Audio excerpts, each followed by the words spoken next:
सेगूर का गांव दक्षिण भारत में प्रसिद्ध नीलगिरी पर्वत, जिसे अंग्रेजी में ब्लू माउंटेन भी कहा जाता है, उसके उत्तर पूर्वी ढलानों के तल पर स्थित है। इस सुंदर श्रृंखला के शिखर पर समुद्र तल से लगभग 7,500 फीट की ऊंचाई पर ऊटा कामुंड यानी ऊटी का सुंदर शहर स्थित है।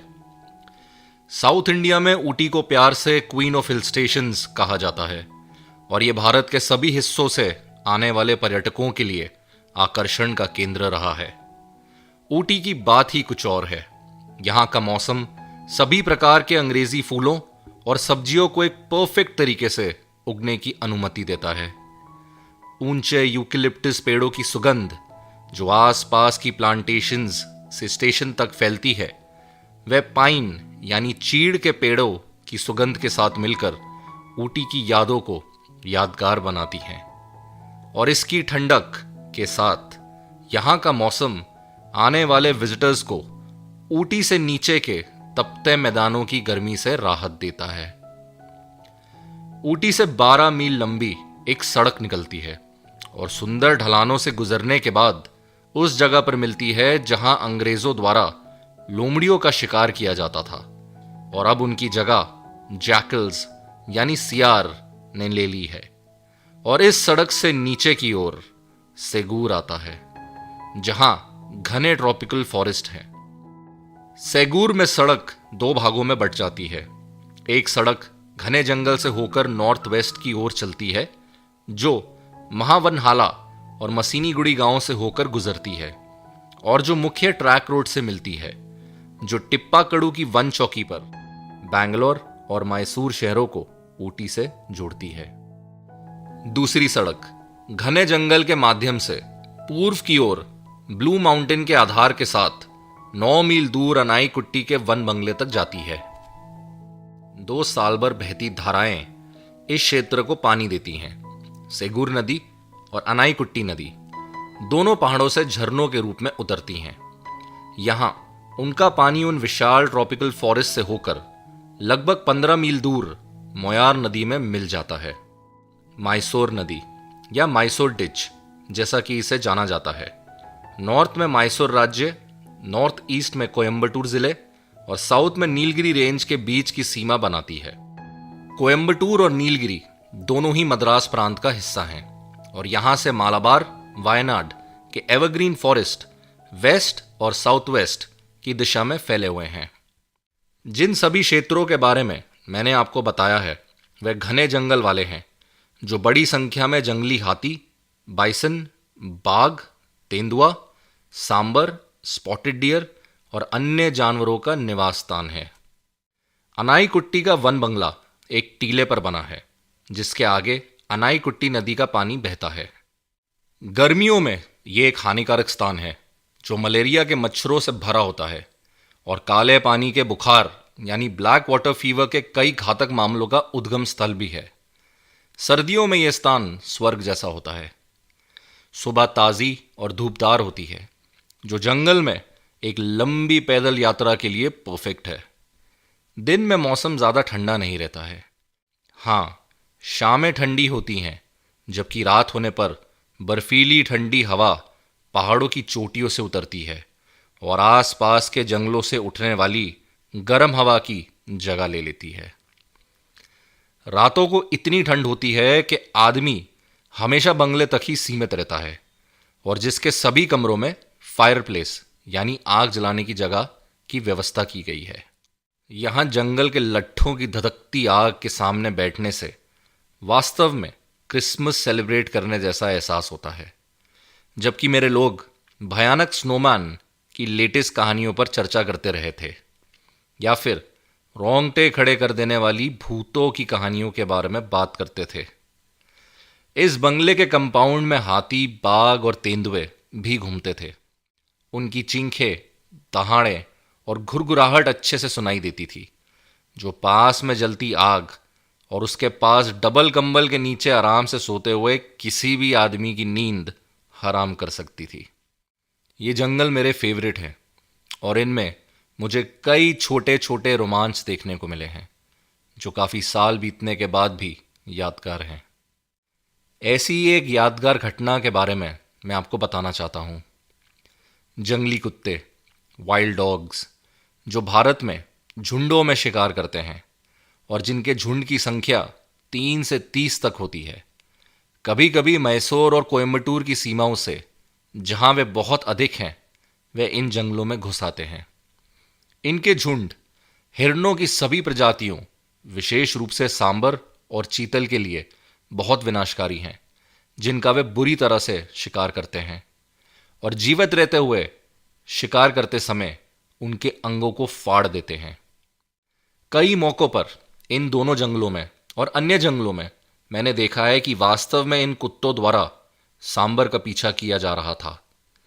उनके शिकार करने का तरीका कुछ ऐसा होता है कि जब कुछ कुत्ते शिकार का पीछा करते हैं तो अन्य कुत्ते अपने शिकार से आगे भागते हैं ताकि वे उन पर घात लगाकर हमला कर सकें जब शिकार उनके सामने से निकलता है। शिकार करते समय वे बहुत तेज स्वर में चिल्लाते हैं, जो किसी पक्षी की सीटी के जैसी आवाज होती है। कुत्ते अपने शिकार को नीचे गिराने के प्रयास में उसकी आंखें काट लेते हैं, उनकी अंतड़ियां निकाल देते हैं, जिससे उनकी मांसपेशियां सिकुड़ जाती हैं और वे कमजोर हो जाता है। मैंने एक बार जंगली कुत्तों को एक सांबर का पीछा करते हुए देखा था, जो खुद को बचाने की कोशिश में पानी के एक तालाब में कूद गया था। उसके शरीर के अंग अलग हो गए थे और उसकी आंतें काफी बाहर आ चुकी थी, जिनके साथ वो काफी दूर तक भागा था। सांबर असाधारण रूप से मजबूत होते हैं, लेकिन फिर भी कभी कभी ये कुत्ते उन्हें मारने से पहले सचमुच जिंदा ही खा जाते हैं। एक शाम लगभग 5 बजे मैं बंगले से 1 मील दूर पर था और कुछ ग्राउंड ऑर्किड्स में दिलचस्पी ले रहा था। उसी समय अचानक मुझे कुछ आवाजें सुनाई दी, जिनका पता मैं ठीक से नहीं लगा पाया था। चींखों के साथ वहां अलग तरह की आवाजें भी आ रही थी। बीच बीच में गुर्राने और भौंकने की आवाजें भी थी, जो मुझे हैरान कर रही थी। तब मुझे पता चला कि वह शोर जंगली कुत्तों का था, जो कि सुअर या भालू पर हमला कर रहे थे। मैं अपनी राइफल उठाकर शोर की दिशा में भागा। मैंने शायद 1 फरलोंग की दूरी तय की होगी जब मैंने एक बाघिन को 1 दर्जन जंगली कुत्तों से घिरा पाया था। मैंने अपने आप को एक पेड़ के पीछे छिपाकर यह असामान्य दृश्य देखा। कुत्ते बाघिन के चारों ओर फैल गए थे, जो भयंकर रूप से गुर्रा रही थी। बीच बीच में कोई कुत्ता उसे काटने के लिए पीछे से झपट पड़ता, फिर वह इस हमलावर को चकनाचूर करने की कोशिश में पीछे मुड़ती थी। तभी कुछ अन्य कुत्ते दूसरी दिशा से उसे काटने के लिए दौड़ पड़ते थे। वह लगातार कुत्तों से लड़ती रही और मैंने देखा कि वह अब तेजी से थकती जा रही थी। इस पूरे समय कुत्ते जबरदस्त शोर मचा रहे थे, जिसका कारण मुझे जल्द ही पता चल गया जब लड़ाई के दौरान मैंने मेन पैक की विस्लिंग कराई की आवाज को सुना, जो अपने अग्रिम दल की सहायता के लिए सरपट दौड़ रहा था। बागिन ने भी आवाज सुनी होगी, क्योंकि अचानक नए क्रोध में उसने 2 कुत्तों पर हमला कर दिया, जिनमें से एक की पीठ पर उसने अपने पंजे से जबरदस्त प्रहार किया, जिससे उसकी रीढ़ की हड्डी टूट गई। दूसरा कुत्ता खतरे से बाहर निकलने में कामयाब रहा।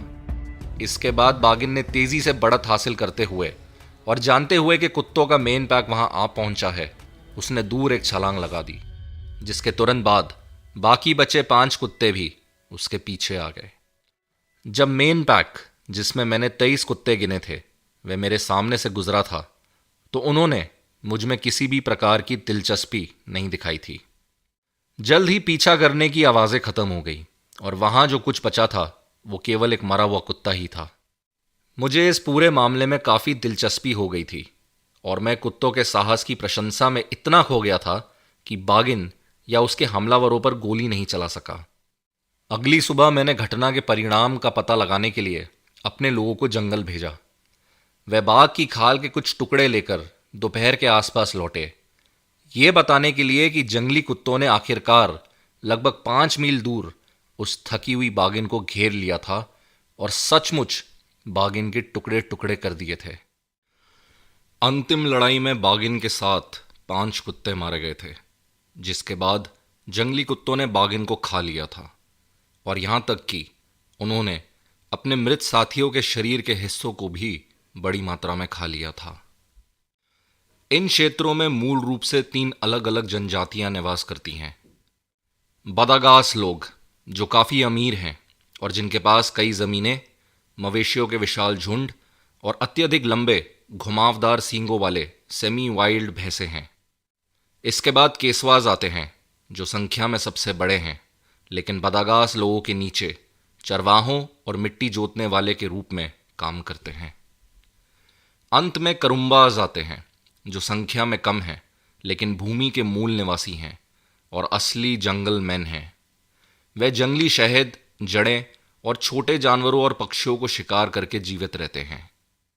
करुम्बा जनजाति के लोग एक्सपर्ट ट्रैकर्स हैं और कोयम्बटूर जिले के शुलागाज और सेलम के पुजारियों की तरह प्रकृति के सच्चे बच्चे हैं, जो जंगलों में पैदा होते हैं और अपनी मृत्यु के दिन तक जंगलों में ही रहते हैं। आप सभी को उस जगह के बारे में थोड़ी जानकारी देने के बाद, जहां ये घटना घटी थी, मैं अब आपको मैन ईटर ऑफ सेगूर की कहानी सुनाता हूं।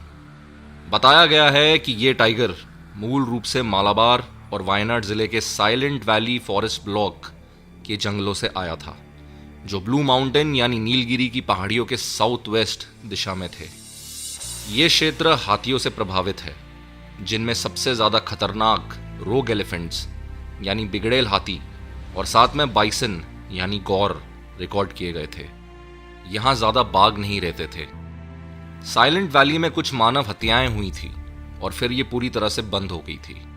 फिर इस टाइगर का आतंक गुडलूर में टिप्पाकड़ू से लगभग 20 मील दूर मसीनीगुड़ी में फैल गया था और अंत में सेगूर और अनाईकुट्टी के बीच के सभी क्षेत्रों में फैल गया था। बाघ अपने मूल स्थान से इतनी दूर क्यों आया था, इसके बारे में कोई नहीं जानता था। यह गर्मियों का समय था और जब मैं यहाँ पहुंचा तो बाघ विशेष रूप से एक्टिव था। उसने सेगूर में 1 सप्ताह के भीतर अनाईकुट्टी में एक इंसान का शिकार कर दिया था। उसका आखिरी शिकार केसवा जनजाति का एक चरवाहा था, जो अनाईकुट्टी से लगभग 2 मील दूर अपनी आधी जंगली भैंसों की देखभाल कर रहा था और मोयार नदी की ओर बढ़ रहा था। आदमखोर टाइगर ने आसपास चल रही आधी जंगली भैंसों को पूरी तरह से नजरअंदाज करते हुए आदमी का पीछा किया और उस पर हमला कर दिया था। इसने उस आदमी को मार डाला था और शायद उसे दूर ले जा रहा था कि तभी आदमी की भैंसों को टाइगर के वहां होने के बारे में पता चल गया। ये आधी जंगली भैंसें यानी सेमी वाइल्ड बफलोज अपने चरवाहे को छोड़कर किसी भी अजनबी पर आराम से हमला कर देती हैं। टाइगर को देखकर जाहिर है कि उन्होंने उस पर हमला किया था और उसे भगाने में सफल रहे थे। टाइगर ने मृत व्यक्ति को वहीं छोड़ दिया और वहां से भाग गया। उस रात ना तो भैंसे और ना ही चरवाहा क्राल यानी बाड़े में लौटे। इसलिए अगली सुबह एक खोज दल उनकी अनुपस्थिति का कारण जानने के लिए निकल पड़ा। उन्हें उस मरे हुए चरवाहे को ढूंढने में देर नहीं लगी, जो शांति से चर रही भैंसों के झुंड से घिरा हुआ था, जिसने टाइगर को अपने शिकार के पास लौटने से रोका था। लाश की जांच करने पर टाइगर के पग चिन्ह और दौड़ती भैंसों के पीछा करने के हूफ मार्क्स से घटनाओं के क्रम का पता चला। 1 सप्ताह पहले सेगूर में जो हत्या हुई थी वह एक महिला की थी, जब वे अपने परिवार के लिए अपने बर्तनों के साथ सेगूर नदी से पानी लेने के लिए गई थी। इस मामले में टाइगर अपने शिकार को ले जाने में सफल हो गया था। इस घटना का एकमात्र सबूत वो टूटे हुए पानी के बर्तन थे।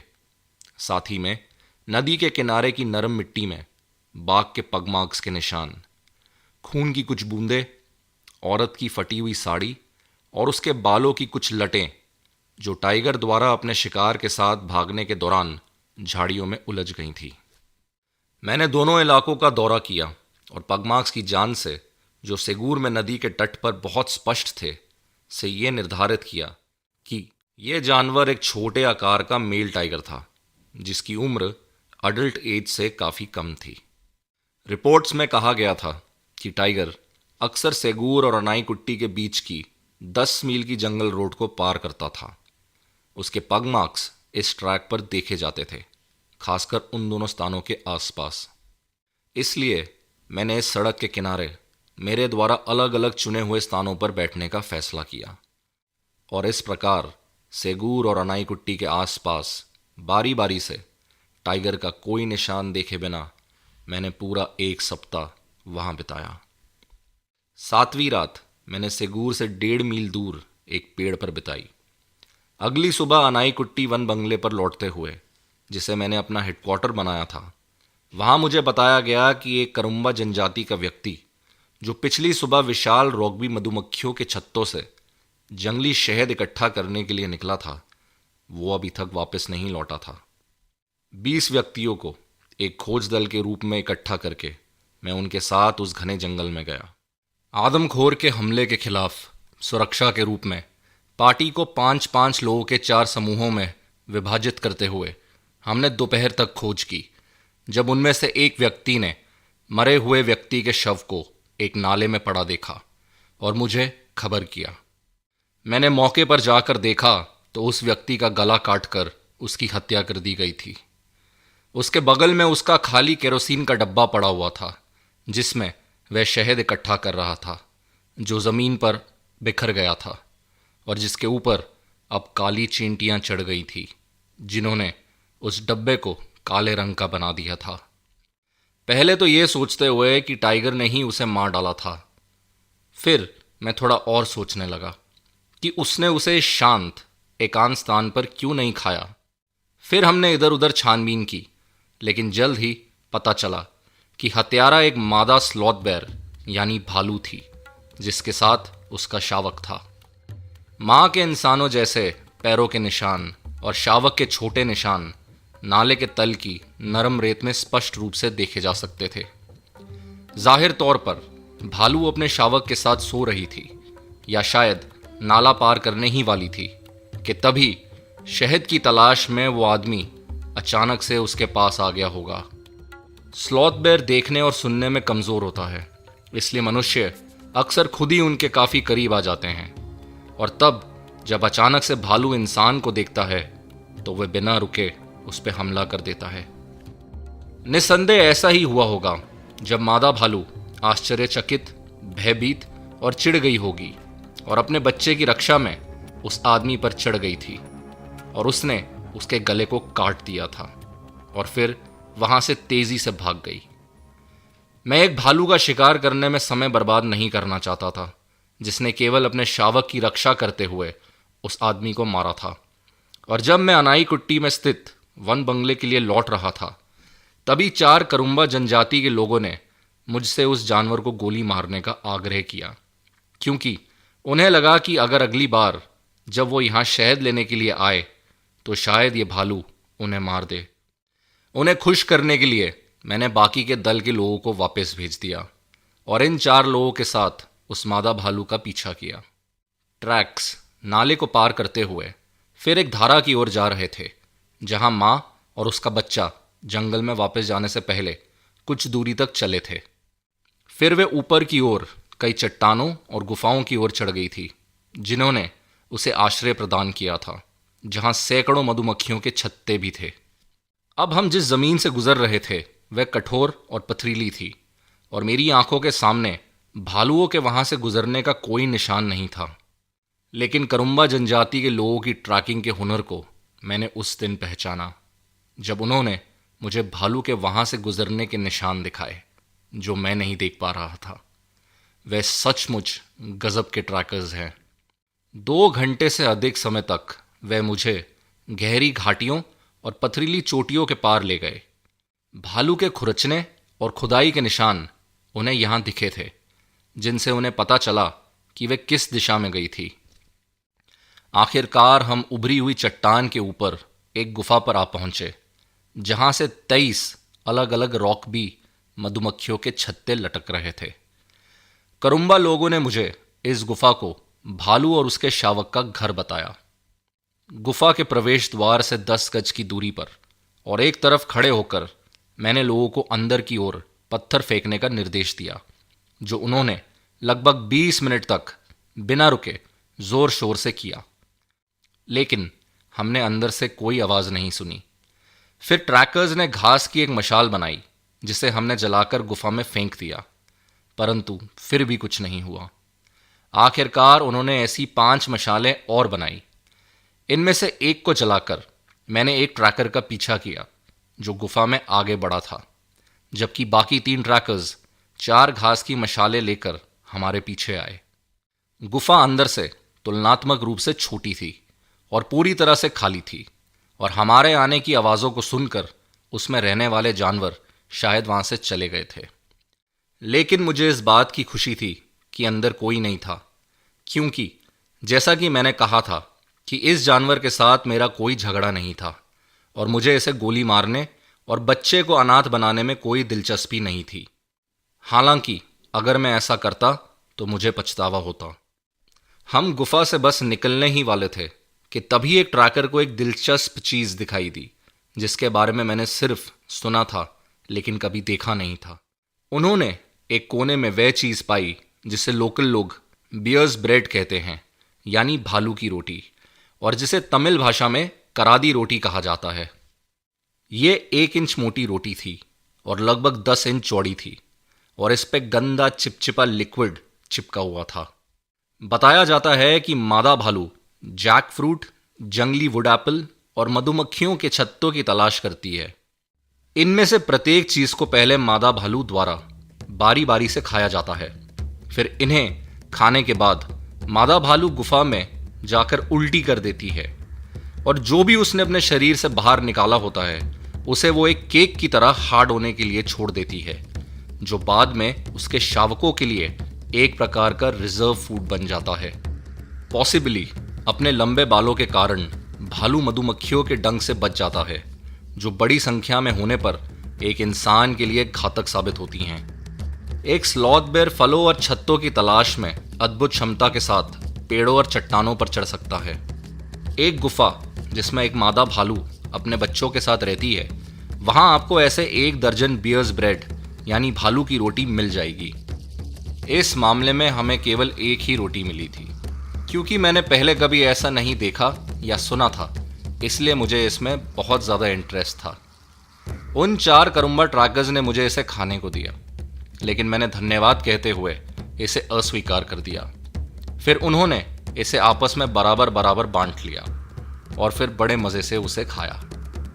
अब हम गुफा के द्वार पर बैठे थे। अचानक कुछ काली वस्तुएं हमारे चारों ओर भिनभिनाने लगी, और जैसे ही हम भागने के लिए अपने पैरों पर खड़े हुए, तभी ऊपर की चट्टान से लटके हुए मधुमक्खी के छत्तों से मधुमक्खियों ने हमारे ऊपर जोरदार हमला कर दिया। मुझे नहीं पता कि क्या मशाल की लपटों ने या उसमें से निकलने वाले धुएं ने या हमारी आवाज़ों ने उन्हें परेशान किया था या नहीं, जिसकी वजह से उन्होंने हम पर हमला कर दिया था। हर आदमी खुद को मधुमक्खियों के हमले से बचाने की कोशिश कर रहा था, और जैसे ही मैंने अपनी राइफल पकड़ी और पहाड़ी से नीचे की ओर दौड़ा, तो फुर्तीले करुम्बा दलों के लोगों ने भागते समय मुझे अपने से बहुत पीछे छोड़ दिया था। मेरे कपड़े पहनने के बावजूद मधुमक्खियों ने मेरी गर्दन और हाथों के साथ मेरे शरीर के अन्य खुले हिस्सों पर लगभग 20 डंक दर्ज करे, लेकिन मधुमक्खियों ने प्रत्येक करुम्बा जनजाति के व्यक्ति के नंगे शरीर पर 40 डंक दर्ज करे थे। ये वास्तव में एक दुखद लेकिन एक दिलचस्प सुबह का हंसते हुए तरीके से अंत था, और फिर हम अनाई कुट्टी में वापस लौट आए। मैं उस रात 8 बजे अपनी स्टडबेकर कार को धीरे धीरे चलाते हुए सेगूर की ओर निकला। मेरे साथ एक करुम्बा ट्रैकर था जो मेरी स्पॉटलाइट को जंगल में दोनों तरफ चमका रहा था। कुछ नहीं मिलने पर हम नॉर्थ वेस्ट की दिशा में सड़क के साथ 6 मील महावनहाला और मसीनी गुड़ी तक चलते रहे, और अंत में 4 मील चलने के बाद हम टिप्पा कड़ू में वन चौकी तक पहुंचे। यहाँ हमने लौटने से पहले 1 घंटा इंतज़ार किया। इस बार हमारा सामना टिप्पा कड़ू से 3 मील दूर सड़क के किनारे बाइसन के एक झुंड से हुआ। जैसे ही हमारी कार उनके पास आई, ये जानवर हमसे दूर चले गए। मसीनी गुड़ी और सेगूर के बीच हमें कई स्पॉटेड डियर मिले, और अनाई कुट्टी की ओर मुड़ने के तुरंत बाद सड़क के बीच में एक बड़ा बुल एलिफेंट मिला, यानी एक नर हाथी। उसके दांत स्पॉटलाइट की रोशनी में तेजी से सफ़ेद चमक रहे थे। गाड़ी के हॉर्न की हल्की सी आवाज़ उसे वहां से भगाने के लिए काफ़ी थी, और अंत में हम आदमखोर का कोई निशान देखे बिना अनाईकुट्टी के बंगले में वापस आ गए। अगली सुबह मैं अपने करुम्बा गाइड के साथ जंगल से 9 मील दूर उत्तर में मोयार नदी की ओर निकल पड़ा। फिर से हमें बाघ का कोई निशान नहीं मिला, लेकिन मुझे वहां एक बहुत बड़े पैंथर यानी तेंदुए के पगमार्क्स मिले। इसके पगमार्क से पता चला कि यह वास्तव में एक बड़ा जानवर था जो एक छोटी बाघिन के साइज का था, और अगर मेरे पास इसका पीछा करने का समय होता तो ये एक अच्छी ट्रॉफी यानी शिकार बन सकता था। अपनी लंबी और निष्फल सैर के बाद हम थके हुए और कुछ हद तक निराश होकर देर दोपहर को बंगले पर लौट आए। उस रात फिर से हम टिप्पाकुड़ू की ओर चले और वापस लौट आए। लौटते समय अनाईकुट्टी वन बंगले के सामने नदी पार करते समय हमारा केवल एक अकेले सांबर से ही सामना हुआ। सुबह होने पर मैंने अपने करुम्बा गाइड के साथ एक और पदयात्रा करने का फैसला किया, इस बार साउथ ईस्ट दिशा में नीलगिरी की पहाड़ियों की तरफ। हमें 4 मील दूर झाड़ी में एक मरा हुआ बाइसन मिला। शव की जान से पता चला कि जानवर की मौत राइंडर पेस्ट नाम की बीमारी से हुई थी। वन विभाग ने करीब 2 महीने पहले ही रिपोर्ट दी थी कि यह महामारी बदागस जनजाति के मवेशियों से फैली थी। उनके मवेशियों के झुंडों द्वारा यह महामारी जंगल में अब बाइसन्स में भी फैल गई थी। उस दोपहर महावन हाला से एक रिपोर्ट आई कि बाघ उस पुल के पास से एक महिला को ले गया था जो टिप्पाकुड़ू में था, जो सेगूर नदी में मिलने से पहले महावन हाला धारा के ऊपर बना था। कार से उस जगह पर जाने पर मुझे वह स्थान दिखा जहां पिछली शाम टाइगर, जो नदी के किनारे छिपा हुआ था, ने उस महिला पर हमला किया था, जो चरवाहों के साथ थी, जो अपने मवेशियों को महावन हाला धारा से पानी पिला रहे थे। किसी ने भी वास्तव में इस घटना को नहीं देखा था। महिला बाकी पार्टी से थोड़ा अलग होकर पुल के पास खड़ी हुई थी, और वो महिला उस बैंड के पीछे से दिखाई नहीं दे रही थी जिसे धारा रोड के पास से गुजरते समय बनाती थी। वह जोर से चिल्लाई और फिर सन्नाटा छा गया था। 5 चरवाहे महावन हाला की ओर तेजी से बढ़े। उन्होंने दुर्भाग्यपूर्ण महिला के पति सहित 6 अन्य लोगों के रूप में सेना एकत्र की और उसकी तलाश करने के लिए घटनास्थल पर लौट आए। उन्हें वह टोकरी मिली थी जिसे वे ले जा रही थी, और पास ही नरम जमीन पर टाइगर के पगमार्क्स मिले थे। उसके बाद पूरी पार्टी महावन हाला लौट आई थी। अगले दिन 4 लोग 10 मील की दूरी तय करके अनाईकुट्टी पहुंचे और मुझे घटना की सूचना दी, ये जानते हुए कि मैं उस क्षेत्र में टाइगर को गोली मारने आया था। हम उस स्थान पर गए जहां महिला पर हमला किया गया था, और मेरे करुम्बा ट्रैकर की एक्सपर्ट मदद से हम जल्द ही टाइगर और उसके शिकार का पता लगाने में सक्षम हो गए। यहां आने से पहले मैंने महावन हाला से पार्टी को उस मृत महिला के पति के साथ वापस भेज दिया, जिन्होंने मुझसे ईमानदारी से वादा किया था कि मैं अंतिम संस्कार की आवश्यकताओं को पूरा करने के लिए उनके प्रिय जीवन साथी की कम से कम कुछ हड्डियां लेकर वापस आऊंगा। मेरे करुम्बा गाइड ने टाइगर द्वारा छोड़े गए पूरी तरह से ना दिखने वाले निशानों का अनुसरण किया। नरभक्षी स्पष्ट रूप से एक ऊंची पहाड़ी की ओर बढ़ रहा था, जो नीलगिरी पर्वतमाला का बाहरी भाग था, जिसके विपरीत एक सड़क चलती थी। वर्षों पहले मैं एक अच्छे बाइसन हेड की तलाश में इसी पहाड़ी पर चढ़ गया था और जानता था कि इसकी बीच की ढलान लंबी घास से ढकी हुई थी। उस क्षेत्र में मुझे लगा कि हमें टाइगर या उसके शिकार को ढूंढने की बहुत कम संभावना थी।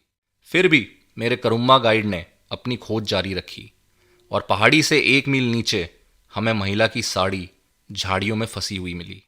कुछ ही समय बाद ऐसा प्रतीत हुआ कि टाइगर ने अपना मन बदल लिया था। उसके निशान दाहिनी ओर मुड़ गए थे और वो फिर से महावन हाला धारा की ओर लौट गया था। पीछा करते हुए हम अंत में उस जलधारा तक पहुंच गए, जो यहां एक गहरी घाटी से होकर बहती थी। इस ढलान पर बिखरे हुए बांस के झुरमुटों की संख्या बढ़ती जा रही थी, और गिद्धों की तीव्र चीख और उनके पंखों की भारी फड़फड़ाहट ने जल्द ही हमारी खोज को समाप्त कर दिया। महिला के अवशेष बांस के झुरमुट के नीचे पड़े थे, जिसे बाघ ने खा लिया था, और बाकी जो कुछ बचा था उसे गिद्धों ने खत्म कर दिया था। हमने पाया कि उसका सिर अलग पड़ा हुआ था, आंखें बड़े पक्षियों द्वारा उनके सॉकेट से बाहर निकाल ली गई थीं, और उन्होंने चेहरे का अधिकांश मांस भी खा लिया था। इन भयानक अवशेषों को उनके हाथों और पैरों के साथ, उनकी कांच की चूड़ियों और चांदी की पायल के साथ हमने एक साथ इकट्ठा किया और एक घास के बंडल में इन्हें लपेट दिया, और फिर मेरे करुम्बा गाइड ने उन्हें उस औरत के पति तक पहुंचा दिया, और इस तरह मेरा उनसे किया हुआ वादा पूरा हुआ। उस स्थान पर बैठना समय की बर्बादी थी, क्योंकि टाइगर ऐसे बिखरे हुए अवशेषों के पास वापस नहीं आता। उस रात मैंने कार से अपनी निगरानी चालू रखी, लेकिन मुझे सफलता नहीं मिली, और अगले दिन मैंने एक युवा भैंस खरीदी, जिसे मैंने महावनहाला में धारा के मोड़ के करीब बांध दिया जहां महिला पर हमला किया गया था। टाइगर के उसी स्थान पर आने की संभावना बहुत कम थी। मैंने निर्णय लिया कि मैं जीवित भैंस के ऊपर नहीं बैठूंगा, बल्कि उसके मरने का इंतजार करूंगा। इस अनुमान में मैं गलत साबित हुआ, क्योंकि अगले दिन दोपहर से पहले एक आदमी अनाईकुट्टी के पास यह रिपोर्ट करने आया कि भैंस को मार दिया गया था और उसे एक टाइगर ने पूरी तरह से खा लिया था। दोपहर के 3 बजे तक मेरी मचान को तैयार कर दिया गया था, और मैं लगभग 15 फीट की ऊंचाई पर मृत चारे को देखते हुए उस पर बैठ गया। नीलगिरी की निचली ढलानों पर रहने वाली नेवले की एक बड़ी प्रजाति, जिसे रेड मार्टिन के नाम से जाना जाता है, वह किल स्थल पर आने वाला पहला जानवर था। वह शाम करीब 5:30 बजे आया था। पहले तो वह सावधानी से भैंस के शरीर को कुतरने लगा और फिर कच्चे मांस के टुकड़े खाने लगा। 6 बजे तक उसने अपना पेट अच्छे से भर लिया था और फिर वह वहां से चला गया। जैसे ही शाम ढलनी शुरू हुई, तभी 3 सियार यानी जैकल्स शव की ओर आगे बढ़े। उसके शव को सूंघते समय वो शव के इधर उधर भी देख रहे थे और भयभीत होकर भागने लगे। वे ऐसा बार बार करते, क्योंकि काफी भूखे रहने के अलावा उन्हें टाइगर के वहां होने से डर भी लग रहा था। जब वे चौथी बार किल पे आए तो वे आराम से वहां बैठ गए, लेकिन उन्होंने अभी खाना शुरू ही किया था कि हड़बड़ी और धक्का मुक्की हुई और वे वहां से चले गए। इन्हें ऐसा देख के मैंने सोचा कि टाइगर निश्चित रूप से यहां आ चुका था। मैंने किसी जानवर को धीरे धीरे किल के पास आते हुए देखा। हालांकि कोई भी टाइगर अपने शिकार के पास आने के लिए इस तरीके से आगे नहीं बढ़ेगा। यकीनन ये एक लक्कड़बग्गा यानी हायना ही था, क्योंकि जैकल्स इनसे डरते हैं, इसलिए वो वहां से भाग गए थे, और मैं सही साबित हुआ। कई बार लक्कड़बग्गे ने मांस को सूंघा। बीच बीच में उसने दाईं और बाईं ओर घूमकर देखा भी। कई बार वह दूर चला गया और चारों ओर घूमने लगा, ये देखने के लिए कि क्या आसपास खतरा तो नहीं था। उसने ऐसा काफी बार किया, क्योंकि वह नहीं चाहता था कि शिकार का असली मालिक उसे रंगे हाथों पकड़े। यह मामला लगभग आधे घंटे तक जारी रहा, जब तक लक्कड़बग्गा संतुष्ट नहीं हो गया था। फिर वह 10 मिनट तक आराम से खाना खाता रहा। तभी पास में एक बाघ ने आवाज दी, आऊं आऊं। इसे रात की शांत हवा में 4 बार दोहराया गया और लक्कड़बग्गा वहां से तुरंत गायब हो गया, मानो जैसे कि कोई जादू हुआ हो, और कभी वापस नहीं लौटा। मैं तैयार बैठा था और जंगल के राजा की उपस्थिति की प्रतीक्षा कर रहा था, लेकिन घंटों बीत गए पर बाघ नहीं आया, और मैं अब उस ठंड से कांप रहा था जो गर्मी के मौसम में चलनी शुरू हो गई थी। मैं अपने मचान से उतरने के लिए दिन के उजाले तक खड़ा रहा, और मैं बहुत निराश था कि टाइगर उस रात अपने शिकार पर वापस नहीं आया। उस रात वो अपने शिकार के पास इतना करीब आने पर भी उस पर क्यों नहीं आया, ये हमेशा एक रहस्य बना रहेगा। मैंने अगले दिन आराम किया और टिप्पा कड़ू सड़क पर मोटरिंग की, जिससे मैंने अपनी सामान्य रात्रि प्रक्रिया का पालन किया, लेकिन मुझे बाघ कहीं नहीं दिखा। इस बार एक छोटा तेंदुआ अनाईकुट्टी जाने वाली सड़क के ठीक मोड़ पर सड़क के किनारे बनी पुलिया से कूद गया और खाई में जा बैठ गया। जैसे ही कार वहां से गुजरी, उसकी आंखें स्पॉटलाइट में चमकी। मैंने उस छोटे से जानवर को उन खूबसूरत जंगलों में खुशी के साथ अपने दिन बिताने के लिए अकेला छोड़ दिया, जहां रहना उसका वास्तविक अधिकार था। अगला हफ्ता कुछ खास नहीं रहा और मैं बैंगलोर लौटने के बारे में सोचने लगा, लेकिन आखिरकार मैंने बैंगलोर प्रस्थान करने से पहले 3 दिन और इंतजार करने का फैसला किया।